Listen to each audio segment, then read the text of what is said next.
काँग्रेस खासदार प्रणिती शिंदेंनी राज्याचे उपमुख्यमंत्री आणि गृहमंत्री देवेंद्र फडणवीस यांच्यावर गंभीर आरोप केले। लोकसभा निवडणुकीचा संदर्भ देत प्रणिती शिंदेंनी भाजपला कोंडीत पकडण्याची खेळी केली, ज्यानंतर सोलापुरातलं राजकारण तापलेलं आहे।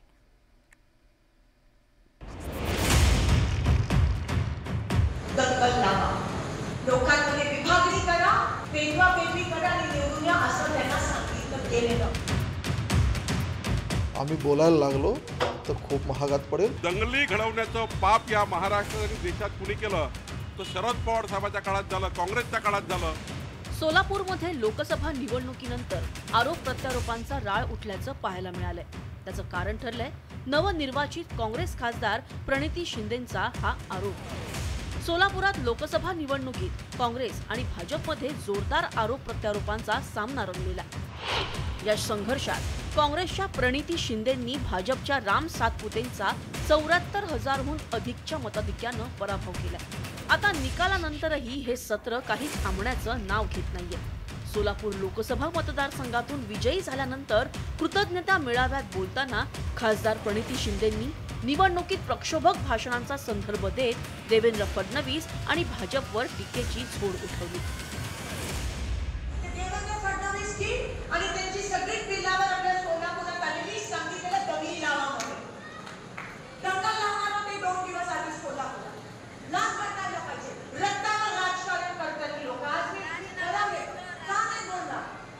जर आपल्या इकडे लावून या 4 हुतात्म्यांच्या शहरामध्ये, गावामध्ये, जिल्ह्यामध्ये येऊन आपल्यामध्ये भांडण आणि दंगल लावणार होते लोक, त्यांच्या कानात सांगितलं गेलेलं। भाजपनं मात्र प्रणिती शिंदेंचे हे आरोप फेटाळून लावलेत।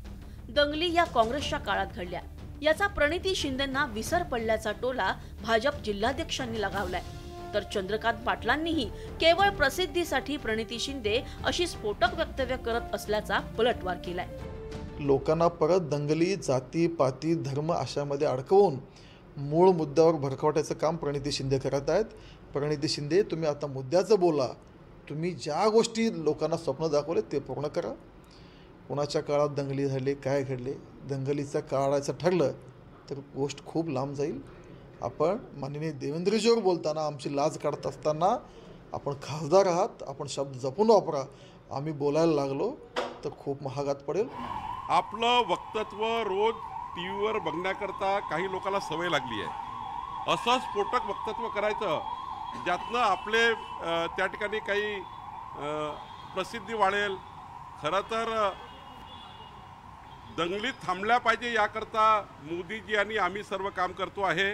दंगली घडवण्याचं पाप या महाराष्ट्र आणि देशात कुणी केलं तर शरद पवार साहेबांच्या काळात झालं, काँग्रेसच्या काळात झालं। एकंदरीतच सोलापुरातील निकालानंतरही आरोप प्रत्यारोपांचा खेळ सुरूच असल्याचं दिसतंय। त्यामुळे आता या आरोपांचं विधानसभा निवडणुकीत काय पडसाद उमटतात हे पाहणं महत्त्वाचं ठरणार आहे। Bureau report, news 18 Lokmat.